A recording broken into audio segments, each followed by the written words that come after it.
ரசூல் ஸல்லல்லாஹு அலைஹி வஸல்லம் அவர்கள் குர்ஆனை பாதுகாக்க காரணம் சொல்லிட்டாங்க. என்ன சொன்னாங்கன்னு கேட்டா, என்னிடமிருந்து குர்ஆனை தவிர எதையும் எழுதி கொள்ளாதீர்கள் அப்படின்னு சொன்னாங்க. எதுக்கு சொன்னாங்கன்னு கேட்டா, அந்த குர்ஆனோடு ரசூலுல்லாஹ் பேசுற பேச்சு கலந்துருச்சுன்னு வைங்க, அந்த குர்ஆனுடைய அந்த தன்மை மாசுபட்டு விடும். ரசூலுல்லாஹ்வுடையது என்னதான் விளக்கமா குர்ஆனுக்கு விளக்கமா இருந்தாலும் அந்த குர்ஆன்ல இருக்கிற அந்த ஒரு நடை, அந்த ஒரு இனிமை, அந்த ஒரு ஈர்ப்பு ஹதீஸ்ல இருக்காது. ஏன்னு கேட்டா அந்த சொல்லே அல்லாஹ்வுக்கு சொந்தமானது. ஹதீஸ் என்பது அந்த உள்ளத்துல அல்லாஹ் கருத்தை போடுறான், சொல்லு ரசூலுல்லாஹ்வுக்கு சொந்தமானது. அப்படி இருக்கிறதுனால குர்ஆன் தான் ஒரு அற்புதமாக இருக்கிற காரணத்தினால அந்த குர்ஆன் அப்படியே பாதுகாத்தா தான் இந்த மாதிரி கொண்டு வர முடியுமான்னு சேலஞ்ச் பண்ண முடியும். நீங்க குர்ஆனை எழுதுற மாதிரி ஹதீஸை எழுதிக்கிறீங்கன்னு சொன்னா, குர்ஆனுக்கு இடையில ஹதீஸை எழுதி வச்சுட்டாங்கன்னு சொன்னா அந்த மாதிரி ஈஸியா கொண்டு வந்துருவோம். ஏன்னு கேட்டா ரசூலுல்லாஹ் பேசுற மாதிரி கொண்டு வர முடியும். அப்ப குர்ஆன் மாதிரி இதை கொண்டு வர முடியாது. ஹதீஸை பாதுகாத்தா நல்லதுன்னு நினைக்கிறோம், நல்லதுதான், அது சந்தேகம் இல்ல. அந்த நல்லது என்பதற்காக வேண்டி அதையும் எழுதிக்கிறீங்கன்னு அதை பெரிய சுதந்திரமா விட்டாங்கன்னு சொன்னா கடைசியில குர்ஆனுடைய பாதுகாப்பு இல்லாம போயிடும். அப்ப ரசூலுல்லாஹ் மூத்தானதுக்கு பிறகு என்ன செய்வாங்க,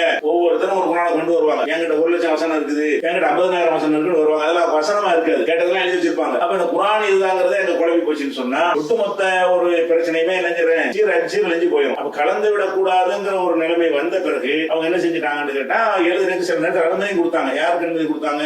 அந்த குர்ஆனை எழுதாத ஆட்களுக்கு நீங்க கேட்கிற ஹதீஸை எழுதி வச்சுக்கிறங்க என்றும் சில பேருக்கு அவங்க அனுமதி அப்துல்லாஹ் இப்னு அம்ருங்கிற சஹாபிலாம் எழுதி வைத்துக் கொள்வார். அந்த மாதிரி ரசூல் ஸல்லல்லாஹு அலைஹி வஸல்லம் செய்யறாங்கன்னு கேட்டா எழுதி வைத்தும் செஞ்சிருக்கிறாங்க. ஆனா குர்ஆனை எழுதின மாதிரி சொல்வதை எல்லாம் அனைவரும் எழுதி கொள்ளுங்கள் என்று என்ன செய்யல, அவங்க சொல்லல. இது ஒரு விஷயம். பாதுகாக்கணும்னு கேட்கறீங்க, பாதுகாக்கிறது ரெண்டு வகை இருக்கு. ஹதீஸ் பாதுகாக்கணும் நீங்க சொல்ல முடியுமா? குர்ஆன் பாதுகாக்கப்பட்டிருக்கு, அது உச்சபட்ச பயங்கர பாதுகாப்பு. அதே நேரத்தில் ஹதீஸ் பாதுகாக்கப்பட்டு இருக்குதா இல்லையா? அந்த ஹதீஸ் எப்படி பாதுகாக்கப்படுதுன்னு கேட்டா, அறிஞர்களுக்கு அந்த பொறுப்பை எல்லாம் சுமத்தி அந்த அறிவை எல்லாம் அவங்களுக்கு கொடுத்து அவங்க என்ன செஞ்சாங்க, 4 நாளுக்கு இப்படிதான் இட்டு கட்டி சொல்றாங்கன்ற உடனே ஃபில்டர் பண்ணுவதற்காக வேண்டி ஒரு மனிதனுடைய சொல்லை பாதுகாப்பதற்காக 5 லட்சம் பேருடைய வரலாறு பாதுகாத்து வச்சிருக்கோம். இது அவங்க அனைவரும் கரெக்டா இருக்கணும், உண்மையாளராக இருக்கணும், பொய் சொல்லாம இருக்கணும், நாணயமா இருக்கணும், ஒருவருக்கு ஒருவர் தொடர்பு இருக்க வேண்டும், அப்படி எல்லாம் பார்த்து விதிகளை உண்டாக்கி அந்த ஹதீஸை கலையை உருவாக்கி எல்லாரும் உருவாக்குறான் மனிதர்கள் மூலமாக. எல்லாம் பாதுகாத்து தந்துட்டானே இல்லையா? அதுபோக குர்ஆனுக்கு மாற்றமா இருந்தா ஹதீஸ் இல்லைன்னு தள்ளி விட்டுட்டு அப்ப அது போக நம்ம சிந்தித்து சிலதை விளங்குறதுக்கான ஒரு வாய்ப்பாகவும் எல்லாம் தந்திருக்கிறோம். ஆனால் ஒரு விஷயத்தை வணங்கிக்கிறேன், ஹதீஸ